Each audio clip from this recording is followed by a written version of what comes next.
Will you tell us now why you hurt George's father?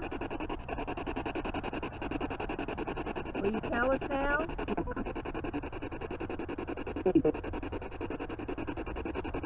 Say that again.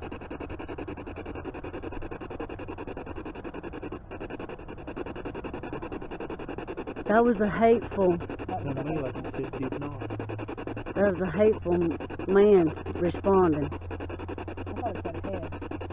I couldn't make it out. I could just. You said head? I think it said head. I knew I'll wait till I tell you this story. Oh no! We here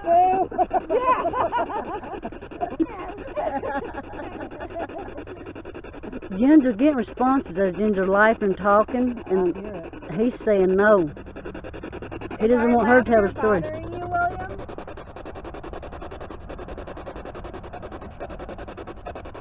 He just don't want her telling the story. His arm says no, the laughter is not bothering me.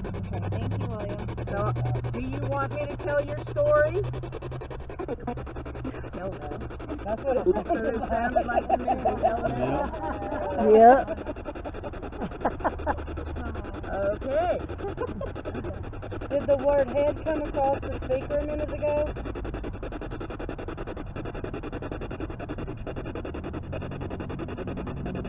Yes, thank you. Please stop.